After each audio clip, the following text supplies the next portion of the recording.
Bon, on va commencer par le commencement, c'est-à-dire par la couverture de l'ouvrage, qui exprime bien un peu la teneur, ou du moins l'objectif de mon propos.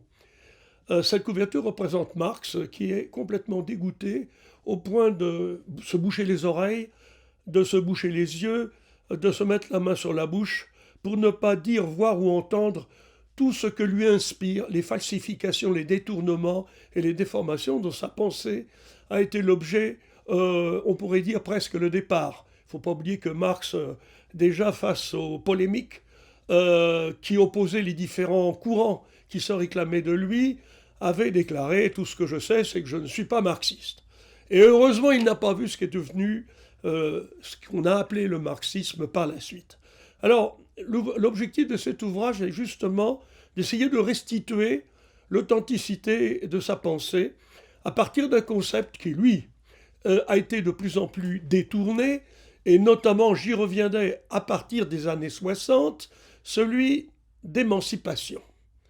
Alors, tout le monde sait, ou tout le monde est censé savoir, que Marx avait proposé une définition de l'émancipation qui devait être inscrite et qui a été inscrite dans les statuts de l'Association internationale des travailleurs, l'AIT, selon laquelle l'émancipation serait l'œuvre des travailleurs eux-mêmes.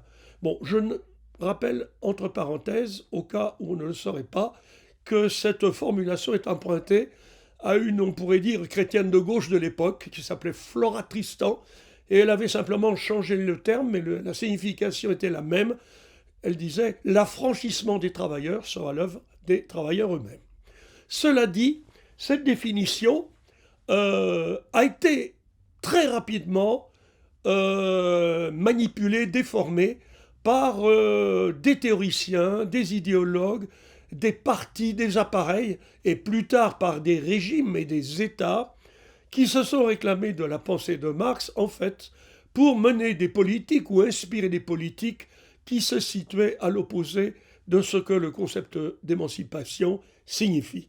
Alors, je ne veux pas établir toute la liste des gens qui, selon moi, elle est courte d'ailleurs, des gens connus qui, eux, sont restés fidèles à la pensée de Marx et qui m'ont inspiré dans cet ouvrage, jusqu'au plus récent. Mais néanmoins, il faut citer le nom d'une série d'intellectuels qui étaient aussi des militants révolutionnaires, qui ont risqué non seulement leur situation professionnelle, mais pour certains ou certaines leur vie, à être fidèles à la pensée de Marx dans leur combat anticapitaliste. Et je songe notamment aux spartakistes, aux communistes révolutionnaires de la République de Weimar, et tous ceux aussi qui ont rompu très tôt avec le léninisme. Alors je cite quand même leurs noms, il y en a un certain nombre qui ont laissé une trace, bien qu'ils aient été, on peut dire, mis de côté par le marxisme officiel, tels par exemple Anton Pannekoek, Anton Siliga, Paul Matic, Otto Ruhl, Karl Korsch, et j'en oublie peut-être.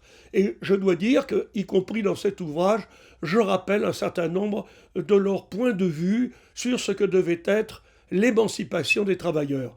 Par la suite, je viens de parler des gens qui ont détourné la pensée de Marx. Ça a commencé très tôt, ça a commencé dès la fin du 19e siècle, on pourrait dire même du vivant de Marx, avec la création de partis sociodémocrates qui se sont posés en parti réformistes, c'est-à-dire en parti qui prétendaient combattre le capitalisme de manière légale, progressive, pacifique, pour ouvrir la voie, tranquille si on peut dire, vers le socialisme. C'était là, notamment, le plus important, le plus influent, étaient les partis de la social-démocratie allemande sous différents noms. Déjà, on avait compris que l'émancipation des travailleurs, dont ils se réclamaient, serait l'œuvre non pas des travailleurs eux-mêmes, mais des partis de gauche et de leurs bureaucrates, de leurs permanents et de leurs intellectuels attitrés. Si on avance, on se retrouve face à une révolution, une véritable révolution. C'est la révolution d'octobre. Non, d'ailleurs, je pourrais dire la révolution de 1905. C'est là qu'en Russie sont apparues une création qui était le pur produit de l'auto-émancipation. Et je vais revenir très rapidement sur la différence entre émancipation et auto-émancipation. Ce sera la révolution de 1905 en Russie, où on a vu apparaître un organe de pure création prolétarienne fondé sur l'auto-organisation, à savoir les conseils ouvriers, paysans et de soldats, les soviets. Cette révolution va être étouffée, bien entendu, mais en 1917 apparaîtront à nouveau les soviets, mais là, ils seront assez rapidement instrumentalisés par un parti, le parti bolchevique en l'occurrence, dirigé par Lénine, qui peu à peu va transformer les soviets, on dira au départ en courroie de transmission, ensuite en coquille vide et en appellation non contrôlée, sinon par le parti, en fait, vont servir en fait on pourrait dire, de moyen d'établir un nouveau type de capitalisme que les gens les plus critiques, ceux que j'ai mentionnés tout à l'heure et ceux que je mentionnerai par la suite, appellent le capitalisme d'État. Hein. C'est-à-dire qu'en fait, il n'y a pas qu'une seule forme de capitalisme, là aussi je vais revenir, il n'y a pas que la forme néolibérale, il y a un capitalisme étatisé où la classe bourgeoise traditionnelle, fondée sur la propriété privée, est remplacée par la propriété d'État, la propriété étatique, qui n'a rien à voir, sinon comme antithèse, à l'appropriation collective des moyens de production et d'échange. Alors, rapidement, le mot émancipation va toujours être mentionné, mais véritablement dans des textes officiels, et dans les textes de propagande, il faut appeler les choses par leur nom, aussi bien des partis socialistes de l'Ouest que des partis communistes. Alors, ça commencera avec le parti communiste russe, issu du parti bolchevique, et puis après, avec les autres qui vont suivre, hein, on aura plus tard le parti communiste chinois, on aura les partis issus de la conquête des pays de l'Europe centrale par l'armée rouge, on aura par la suite le parti communiste cubain. Alors je note et je précise que tous ces partis sont issus de processus authentiquement révolutionnaires. Et révolution, pour moi, ça signifie toujours bouleversement, chambardement total des rapports de production capitalistes. Bien, mais il est évident que ce genre de bouleversement ne débouche pas toujours, et même ne débouche presque jamais, sur quelque chose qui s'appelle l'auto-émancipation, c'est-à-dire l'appropriation collective des moyens de production par des classes populaires qui deviennent des sujets historiques au lieu d'être traités en objets d'exploitation, de domination et d'assujettissement.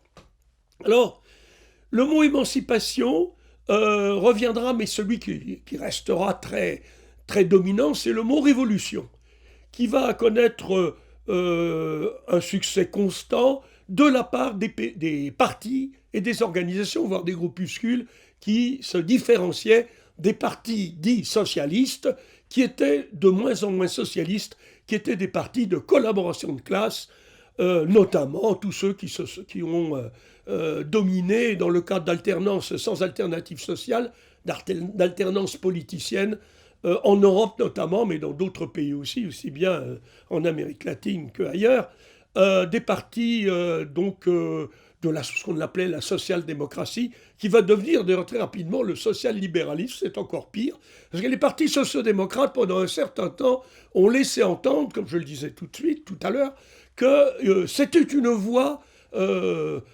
alternative à la voie violente et révolutionnaire, mais pour parvenir au socialisme. Le socialisme auquel ils seraient parvenus, ça aurait été un socialisme d'État, un socialisme étatique, qui aurait été en fait un socialisme mixte, un mélange, somme toute, de socialisme dirigé par les pouvoirs publics et un socialisme au service en même temps d'intérêts privés, dont les exemples les plus accomplis, qui ne sont évidemment pas les pires quand on songe au néolibéralisme d'aujourd'hui, étaient et sont encore, bien qu'ils soient en crise, les États scandinaves, hein, Suède, Norvège, Danemark, etc. Bon, Donc on va avoir une situation où vont se réclamer de la révolution, continueront à se réclamer de la révolution, les partis situés à ce qu'on appelait à l'époque l'extrême gauche. Or, cela va durer en gros jusqu'en 1968, où là on va assister à quelque chose d'assez étonnant. On va avoir le paroxysme du délire d'une classe sociale dont je vais dire deux mots, la petite bourgeoisie intellectuelle, qui va imaginer, notamment en France, et surtout en France, être en train de faire la révolution, alors qu'elle était en train d'ouvrir la voie à ce qu'on appellera plus tard la révolution sociétale. C'est-à-dire qu'une révolution qui n'est pas sociale, qui ne remet pas en cause les rapports de production capitalistes, qui, je le répète pour la dernière fois, sont des rapports d'exploitation économique, de domination politique et d'assujettissement idéologique, mais une révolution qui concerne le changement dans les mœurs, les modes de vie et les styles de vie, dans les rapports interpersonnels, dans les rapports, non pas entre les classes, qui restent intacts, mais les rapports entre, alors les plus connus, hommes et femmes, rapports entre gens victimes du racisme ou de la colonisation, de la néocolonisation, des gens de la part des Blancs, avec ou sans guillemets, les rapports, alors aussi entre étudiants et professeurs, enseignants, enseignés, enfants et parents. Et alors là, on va utiliser pour exalter cette transformation qui, à mon avis, non seulement ne remettent pas en cause le capitalisme, mais le confortent, on va utiliser le terme sociétal. Et on va utiliser pour expliquer, pour glorifier le processus qui conduit à ces changements dans la continuité capitaliste, et le changement dans la continuité, je le rappelle, surtout pour les jeunes qui n'ont pas connu cette période, j'appartiens à une autre génération, c'était le grand slogan pour l'arrivée au pouvoir d'une droite éclairée après l'alerte de 1968, avec Georges Pompidou au pouvoir, et Jacques Chaban-Delmas, c'est lui qui avait lancé ça pour la campagne électorale, le changement dans la continuité, et ça sera repris, cette problématique stratégique, par Raymond Barre, qui dira, quand il était Premier ministre, ce qu'il faut, c'est changer la société pour ne pas avoir à changer de société. Et c'est exactement ce qui se passe jusqu'à aujourd'hui, où on voit le terme révolution de moins en moins utilisé, mais encore utilisé pour glorifier des changements qui vont assurer et renforcer, somme toute, la permanence du capitalisme. Les derniers en date, peut-être que je vais y revenir tout à l'heure, c'est la révolution citoyenne de Mélenchon et la révolution écologique des Verts, ceux qu'on appelle une minorité, les escrologistes, qui sont tous des arrivistes et des opportunistes, qui ont participé à toutes les politiques les plus répugnantes menées depuis les années 80. Et j'ai lu hier, par exemple, dans Le Monde, que ce que craint le plus Macron, ça n'est pas une victoire des insoumis aux élections, c'est une victoire de partis écologistes qui se réclament de la révolution écologique. Cette révolution écologique, elle ouvre la voie à ce qu'on appelle le capitalisme vert, où l'écologie va être un nouveau moyen d'accumuler le capital, on fera une pierre deux coups, et de créer du consensus, parce que qui pourrait être contre le fait de vouloir sauver la planète ou préserver l'environnement? Je ferme la parenthèse. Et or, justement, depuis 68, on a quand même délaissé, mis à part les deux cas que j'ai cités, le terme révolution pour un autre terme, le terme émancipation, qui définit, je le répète, des changements qui se situent dans la prolongation du maintien des rapports d'opposition capitalistes, mais avec évidemment des transformations qui touchent aux manières de se comporter, aux manières de consommer, aux manières de s'habiller, et aux rapports de domination qui existent, il ne faut pas le nier, les rapports d'oppression même pour certains, notamment je peux penser à la situation des jeunes des cités, les racailleux comme disait Sarkozy, Jean-Pierre Chevènement avait parlé des sauvageons à leur époque, et là, à l'époque où il était ministre de l'Intérieur, il est évident que l'émancipation dans ce cas-là veut dire une lutte concrète contre la domination masculine. Je reprends la terminologie de Bourdieu, qui n'avait fait que pomper tous les discours féministes élaborés dans les campus états-uniens. ou l'émancipation à l'égard, bon, je l'ai dit, de formes de domination et d'oppression qui sont indéniables. Néanmoins, si on s'en tient là, le mot émancipation, maintenant c'est devenu un mot passe-partout, un mot fourre-tout, que l'on sert à toutes les sauces et qui, en fait, ne considère plus la bourgeoisie, terme qui a disparu. Maintenant, j'y reviendrai peut-être, on ne dit plus bourgeoisie, c'est ringard, on dit l'oligarchie. Vous pensez si c'est nouveau, hein? L'oligarchie, c'est un concept qui date de la Grèce antique. Il y avait déjà des couches dirigeantes, je ne dirais pas des classes dirigeantes, du temps de Périclès, hein, ou du temps d'Aristote. Maintenant, c'est l'oligarchie. Ça en dit long. La bourgeoisie, ça renvoie au capitalisme. Et donc, on ne lutte plus, effectivement. La bourgeoisie a cessé d'être l'ennemi principal, sinon unique, et l'horizon n'est plus la fin du capitalisme, mais pour les plus à gauche, je mets des guillemets à gauche, vu que cette terminologie a été, si on peut dire, a perdu de son sens pour les raisons que je viens d'indiquer, l'horizon, ça n'est plus que la fin du néolibéralisme au profit du retour espéré de ce que les intellectuels qui lisent le Monde diplomatique, Politis et autres journaux citoyennistes définissent comme l'État social, pas socialiste, social, hein, l'État social.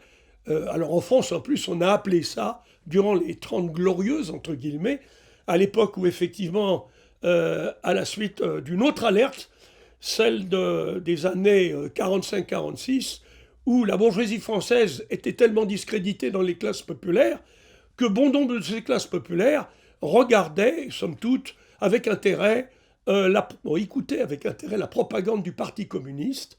La bourgeoisie était discréditée par sa collaboration avec l'Allemagne nazie et avec Vichy. C'est plus la collaboration avec Vichy. Vichy représentait une tendance institutionnelle de la domination bourgeoise. D'autre part, le Parti communiste avec un électorat conséquent, plus le quart de la population en âge de voter, et en plus, on n'avait pas encore désarmé, avec l'accord du Parti communiste qui va venir, on n'avait pas encore désarmé les francs-tireurs partisans. Donc là, on a mis en place, pour relancer la croissance, comme on dira, d'abord la reconstruction, un État social, au nom non pas de la révolution, mais dans le discours d'aujourd'hui, on définit l'État qui s'est mis en place pendant les 30 glorieuses comme un État social. Et bien entendu, on a fait ressurgir le mot émancipation. Aujourd'hui, si on dit émancipation, c'est s'émanciper de la domination, de l'emprise de l'oligarchie, définie alors selon les cas comme les patrons des grandes entreprises, les directoires des multinationales, les nouveaux maîtres du monde, comme on le dira à l'époque où il y a eu un mouvement qui s'appelait alter-mondialiste, qui n'était en fait qu'un mouvement alter-capitaliste, porté par justement les gens dont j'ai cité tout à l'heure, enfin pas les gens des journaux que j'ai cités tout à l'heure, ou des revues, ou des organisations, hein, comme Attac par exemple, ou dans différents autres pays, notamment en Amérique latine. L'idée c'était toujours la même, c'est il faut permettre l'arrivée au pouvoir de partis et d'organisations qui vont mettre en place un capitalisme, alors c'est ça, un capitalisme régulé, un capitalisme adouci, un capitalisme amendé, un capitalisme civilisé, puisqu'on était retourné à cause du néolibéralisme, une forme de capitalisme sauvage, et comme dira une des vedettes de l'intelligentsia, une des vedettes actuelles, Emmanuel Todd, anthropologue, historien, il dit, lui, il faut revenir à un capitalisme apprivoisé. Alors quand on voit ces gens-là se présenter en dompteurs du capitalisme sauvage, c'est absolument grotesque. Tous ces gens-là en pignon sur rue, ils ne sont pas persécutés, ils ne sont pas perçus comme menaçants, sinon par l'aile la plus conservatrice et la plus radicale de la bourgeoisie, qui est maintenant transnationale, qui n'est pas seulement nationale. Je crois que apprivoiser le capitalisme, c'est un doux rêve, étant donné que si je reprends ce que dit un sociologue alsacien, qui s'appelle Alain Bir, qui a dit, et qui a répété très souvent par écrit, que quand la bourgeoisie accepte de faire des réformes, au sens traditionnel du terme, progressiste, ce n'est que sous la menace réelle ou fantasmée d'une révolution. Il n'y a, et d'une révolution qui a pour horizon le socialisme, voire le communisme. Aujourd'hui, cette menace n'existe pas. Elle n'existe pas en l'absence d'opposition réelle, concrète, radicale, dans la pratique et pas en théorie. Il y aurait beaucoup à dire, mais je l'ai dit dans le livre précédent, paru aussi aux éditions critiques, le grand guignol de la gauche radicale, c'est du radicalisme de pacotille, du radicalisme de campus, du radicalisme de bac à sable alternatif, du radicalisme universitaire, où on se gargarise avec le mot radical, comme on se gargarise avec le mot émancipation, pour proposer des solutions qui sont véritablement des cataplasmes sur des jambes de bois. Alors, voilà en gros le propos de mon ouvrage. Alors, il est évident que pour argumenter, alors, contrairement à l'ouvrage précédent, il est beaucoup moins, je dirais, à finalité, il est toujours à finalité critique. Je taille quand même un certain nombre de shorts à des stars de la radicalité de campus, à des marxistes de la chair. La deuxième partie de l'ouvrage est justement consacrée aux marxistes de la chair. Ceux qui font la révolution dans les amphithéâtres universitaires, dans les colloques internationaux, qui font la révolution à la Sorbonne de manière régulière, tous les mois, tous les trimestres, tout dépend, et qui finalement ne font pas avancer d'un pas, j'allais dire, la progression de l'idée révolutionnaire, ni parmi eux-mêmes, bien entendu, puisqu'ils se satisfont de cela, ni parmi les classes populaires. Alors, la deuxième partie du livre, et le livre c'est une réédition, la deuxième partie, avait été édité dans la deuxième moitié des années 70, au moment où on observait un retour en force du marxisme, attention je dis, pas la pensée de Marx, du marxisme, c'est-à-dire l'idéologie travestie de Marx par justement, pas les apparatchistes, mais les intellectuels des différentes organisations qui côtoyaient les différentes organisations réformistes dans l'université. J'étais très bien placé pour le faire, était que j'étais à l'époque, je travaillais dans dans un département du CNRS, on pourrait dire une unité mixte d'enseignement-recherche, dirigée par un marxiste, je dois le signaler, qui avait bien tourné. Contrairement aux autres marxistes staliniens, il avait viré à gauche, il s'appelait Georges Labica, mais j'étais entouré dans ce petit monde par des marxistes au sens étatique du terme, et j'ai pu observer des visus, si je peux dire, je ne sais pas si on dit idée ou dit tu, où menait leur discours, où ce petit monde prétendait non seulement être fidèle à la pensée de Marx, mais l'approfondir, la rénover, l'actualiser, et même pour les plus gonflés, dont je ne vais pas citer les noms, la dépasser. Mais la dépasser dans un sens encore plus, je reprends le terme, radical, et plus adapté à l'évolution du capitalisme. Bon, j'ai vécu dans ce milieu pendant 4 ou 5 ans, et ça m'a permis d'alimenter, si on peut dire, avec des arguments concrets, tirés de la pratique, ou plutôt de l'absence de pratique sinon théorique, comme disait Althusser, qui était un des escrocs de l'époque.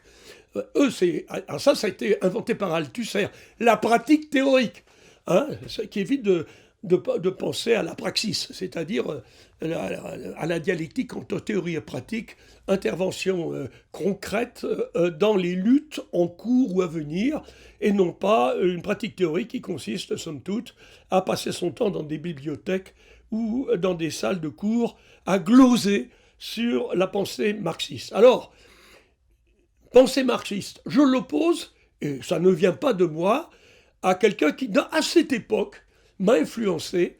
J'ai découvert ses ouvrages à ce moment-là, plutôt ses articles, qui étaient absolument vomis, voire ignorés par cette bande d'escrocs et d'imposteurs dont je viens de parler, à savoir Maximilien Rubel, qui lui a entrepris de restituer l'intégralité de la pensée de Marx, et il avait un qualificatif pour la définir et pour la différencier des falsification qui prédominait, la pensée marxienne.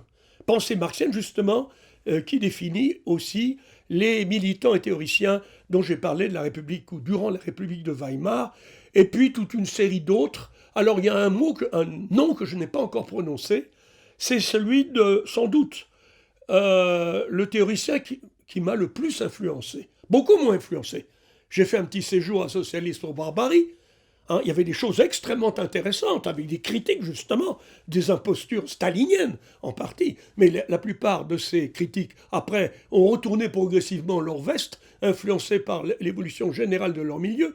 Je ne cite pas les noms, je pourrais en citer un, mettons Cornelius Castoriadis. Bon, mais j'ai fait aussi un séjour dans d'autres lieux. J'ai été un militant de la JCR, Jeunesse communiste révolutionnaire, et j'étais trotskiste à cette époque, hein, avec l'aile, si on peut dire, tiers-mondiste du trotskisme, pour qui, par exemple, Cuba était le symbole, la Mecque du socialisme en construction, ce qui m'a conduit à passer 5 ans à travailler pour le régime cubain.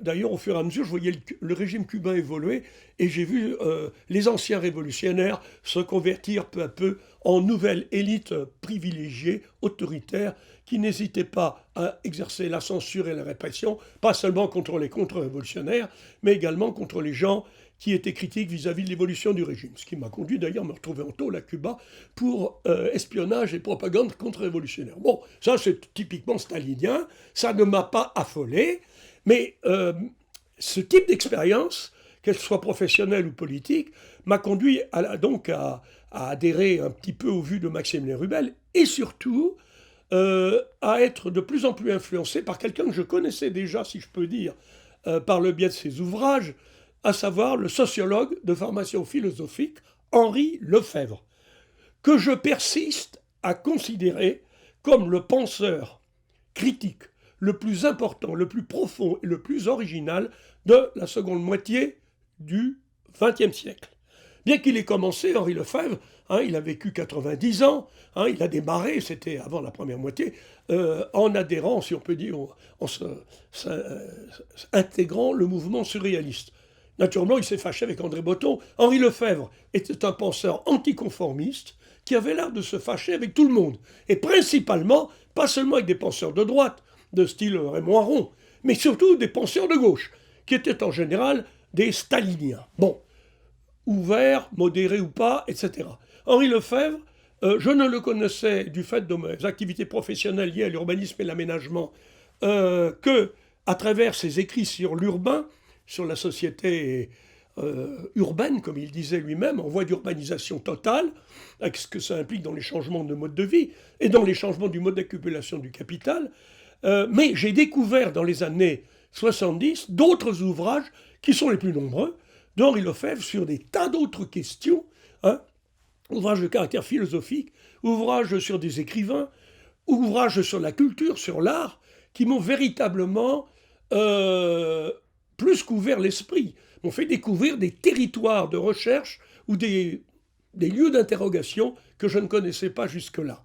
Et Henri Lefebvre, alors lui, l'émancipation pour lui, ça n'était pas un processus, on verra tout à l'heure si on peut différencier le processus comme l'émancipation comme processus ou l'émancipation comme un résultat de ce processus. Pour Henri Lefebvre, l'émancipation ne devait être que un processus justement avec une finalité adéquate à ce processus qui amenait les classes populaires à se convertir, à devenir des sujets actifs, historiques et conscients, auto-organisés de leur libération. Libération à l'égard de toutes les formes d'aliénation. Lefebvre, d'ailleurs, j'ai inscrit, je le cite souvent dans ce petit ouvrage, mais j'ai inscrit en exergue l'une de ses déclarations, disant que le problème n'est pas de savoir quelle politique et quel État on veut. Le problème, c'est l'État et la politique eux-mêmes. Et la politique au sens de politique institutionnelle, c'est-à-dire en fait étatique, doit être éliminée. Pour en revenir un tout petit peu sur Henri Lefebvre, il fait justement partie de ces théoriciens critiques que laissait non seulement insatisfait, mais même assez courroucé le fait que les intellectuels ne se soucient jamais des débouchés pratiques possibles de leur théorisation. Et il les critiquait, après d'autres, d'autres que j'ai déjà mentionnés, pour cette déviation typique du milieu intellectuel, de l'intelligentsia professionnelle, le théoricisme, où la théorisation devient une finalité en soi, au lieu d'être au service de l'action. Et pour Lefebvre, il l'a répété je ne sais pas combien de fois, l'émancipation devait être effectivement l'œuvre, le produit de l'activité, de l'initiative, de l'inventivité des classes en lutte, et non pas le résultat des conseils, des programmes, des directives d'intellectuels professionnels ou de politiciens ou d'organisations et de partis. Lefebvre était, mais néanmoins, comme il n'y avait plus de mouvement véritablement révolutionnaire, alors effectivement Lefebvre a été, il faut le reconnaître, dupe pendant un certain nombre d'années, je calculerai entre 3 ou 4 ans en lisant ces textes, de mai 68. Et surtout qu'il a été un des protagonistes les plus influents du démarrage de ce mouvement à l'université de Nanterre. À Nanterre, effectivement, on peut dire que la mobilisation, l'automobilisation des étudiants, secondée par certains professeurs, en tête desquels était Henri Lefebvre, a été ressemblée au départ, si on ne regarde que les étudiants, et surtout ils avaient des mots d'ordre, ils appartenaient à cette petite bourgeoisie intellectuelle qui rêvait de faire la révolution parce qu'elle pensait qu'elle ne pourrait pas arriver au pouvoir sans bouleverser les rapports de production, sans jeter bas non seulement le gouvernement, mais même le régime, et pour les plus excités, le capitalisme. Effectivement, il y avait de quoi être influencé par cette effervescence.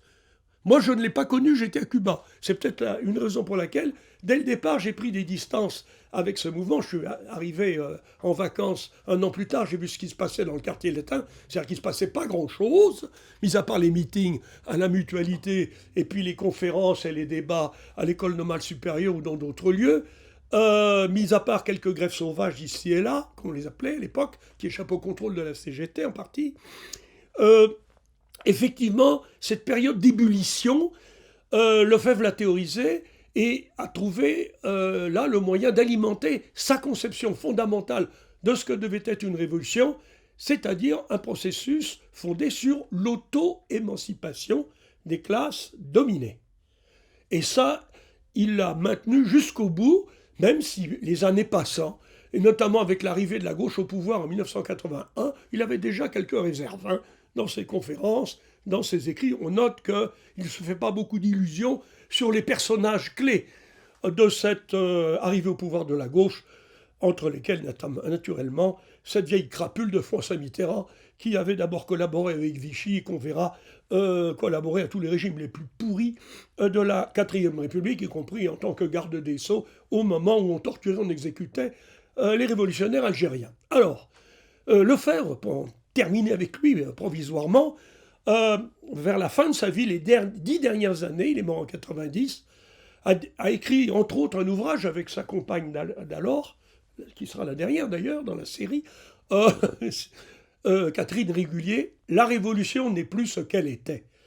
Et en fait, quand on lit cet ouvrage, on s'aperçoit que la Révolution dans la gauche française n'est plus à l'ordre du jour. Elle est plus ce que c'était, non seulement parce qu'effectivement cette petite bourgeoisie intellectuelle, classe montante, classe ascendante, qui va somme toute connaître le paroxysme de sa mobilisation entre mai 68 ou même un peu avant et jusqu'à 71-72, qui avait rêvé de prendre la place de la bourgeoisie et va se contenter de se mettre, à la place des supplétifs traditionnels de la bourgeoisie en termes de classe, à savoir la petite bourgeoisie traditionnelle. Les petits commerçants, les petits artisans, les petits paysans, les petits propriétaires, les professions libérales, représentés par des partis de droite traditionnels.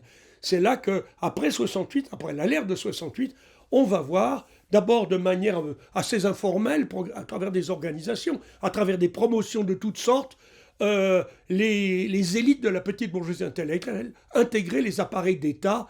Hein, j'ai cité ou je n'ai pas cité encore peut-être le nom de Jacques Chaban-Delmas. Si j'ai cité sa devise, le changement dans la continuité, et le changement devait être obtenu grâce à l'irruption, ou plutôt à l'intégration très pacifique, des têtes pensantes de la gauche, hein, du style les sociologues que j'ai très bien connus, urbains, dont je ne vais pas citer les noms, des économistes, tous qui vont devenir les stars de l'altercapitalisme anti-néolibéral. Il fallait moderniser le capitalisme pour qu'il puisse continuer à perdurer. Et Henri Lefebvre condamnait déjà cela, ironisait sur les idéologies de ghetto ultra-gauchistes, disant, il y a un livre qui n'est pas connu d'Henri Lefebvre, qui n'a pas été, à ma connaissance, encore réédité, et qui devrait l'être, en 4 tomes, qui s'appelait « De l'État ». Parce que la cible numéro 1 de Lefebvre, c'était l'État.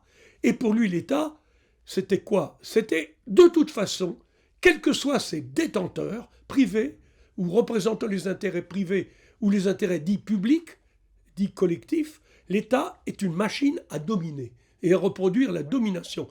Et pour lui, quand il disait « il faut que l'État soit détruit », il voulait dire par là que seule l'auto-organisation des classes populaires, non seulement au cours d'un processus révolutionnaire, mais comme mode de fonctionnement d'une société émancipée, serait le principe cardinal.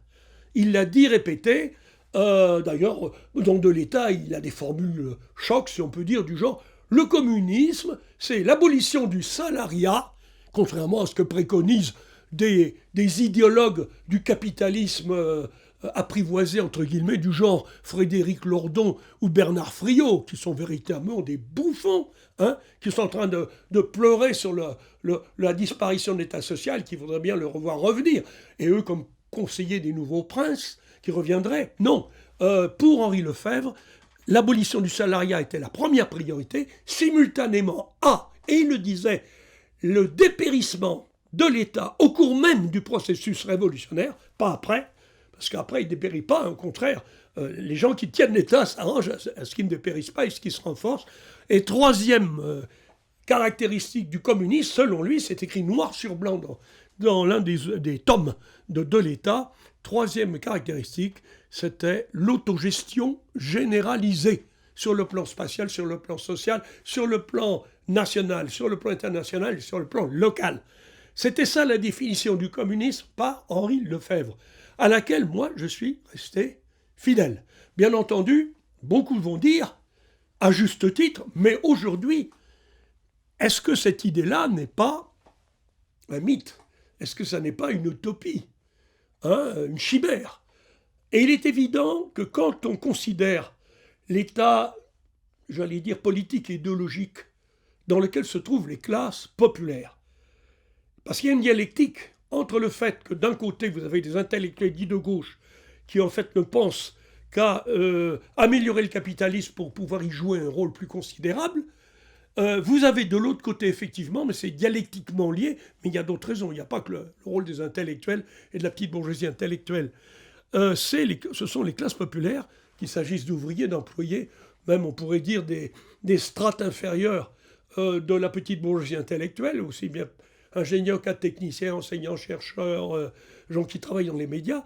Il faut bien dire que la quasi-majorité des classes populaires est dans un état de résignation, de passivité, qui ne les prédispose pas pour l'instant à se poser, si on peut dire, en alternative, en sujet justement alternatif du devenir des sociétés. Ça, il ne faut pas se faire d'illusions. Si lutte il y a, on le sait, ce sont des luttes essentiellement défensives, pas des luttes offensives, ce sont des luttes dispersées, pas du tout coordonnées, et ce sont des luttes éphémères et non pas continuelles.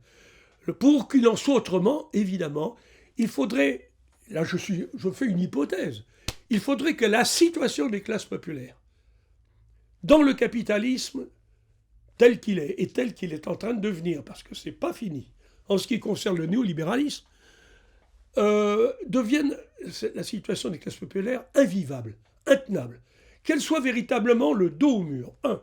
Deux, que dans leur mouvement de refus, impliquant, je le répète, sans doute certaines strates de la petite bourgeoisie intellectuelle, elles élaborent, comme les classes populaires russes en 1905, ont élaboré, sans l'avoir planifié, cette nouvelle forme d'autogouvernement, ou cette forme d'autogouvernement, pas une nouvelle, puisqu'il n'y en avait pas avant, qui s'appelait les soviets, les conseils ouvriers.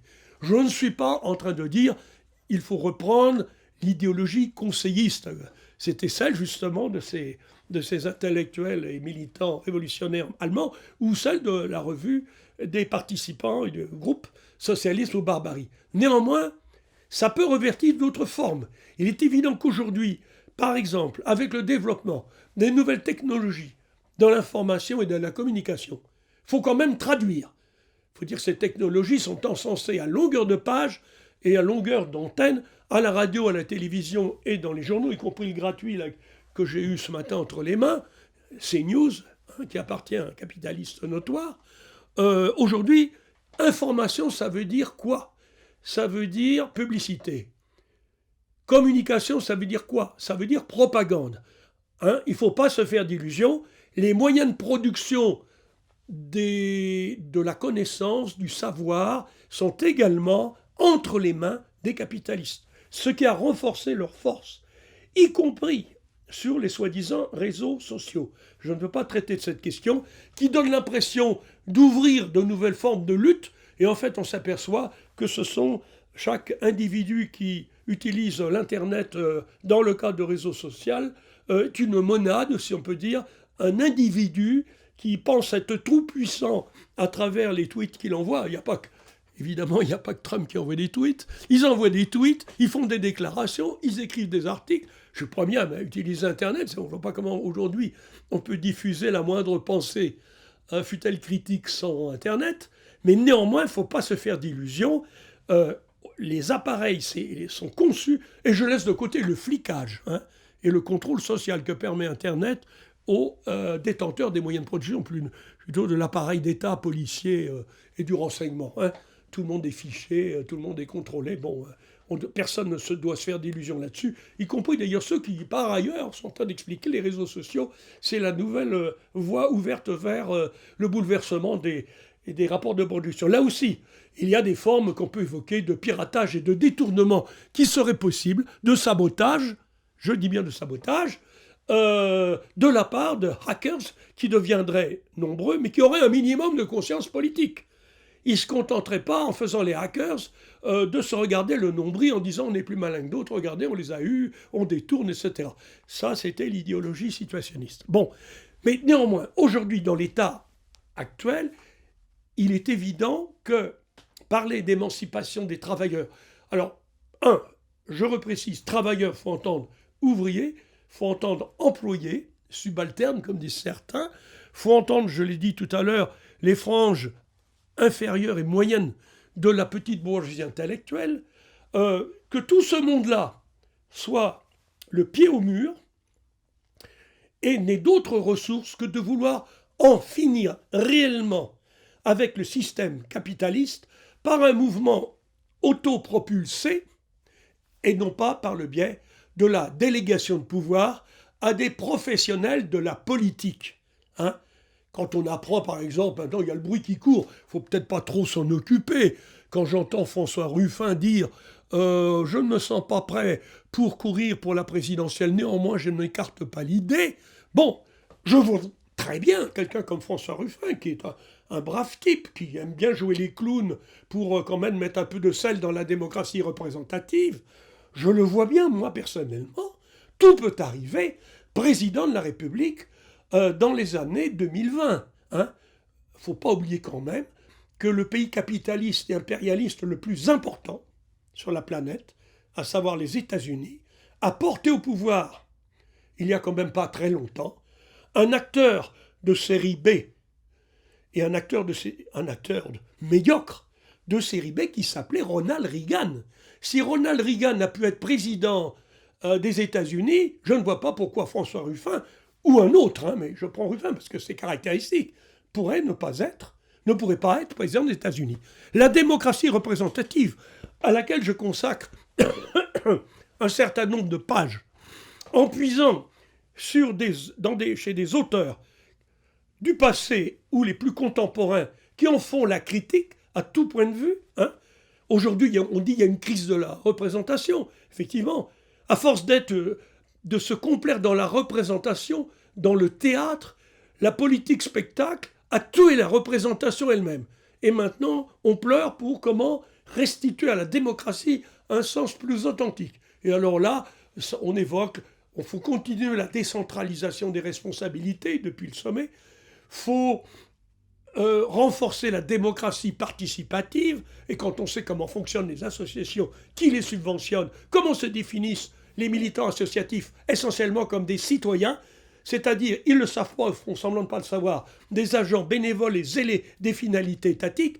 Là encore, ce matin, c'était hier dans Le Monde, j'ai vu que donc l'ennemi principal, paraît-il, des macronistes, ça serait les écologistes, qui disent « nous allons faire une révolution écologique et citoyenne ». Bon, on sait que ça ne mènera pas à la disparition du capitalisme. Ça va au contraire lui donner, si elle se réalise, une nouvelle jeunesse. Alors, donc, j'ai puisé chez ces auteurs, je parle des auteurs critiques, ce sont essentiellement eux qui m'ont inspiré ou qui ont renforcé mes positions, ma position d'incompatibilité totale avec l'hétéro-émancipation, l'émancipation produit d'agents au service d'eux-mêmes, au service de forces de domination nouvelles ou non. L'essentiel de mon ouvrage est consacré, enfin l'essentiel, une grande partie, à faire une critique approfondie de l'hétéro-émancipation, ou de l'émancipation telle que le concept a été détourné depuis, on pourrait dire, les écrits de Marx, mais surtout en incluant ce qu'on en dit aujourd'hui. Et je crois que c'est tout ce que j'ai à dire.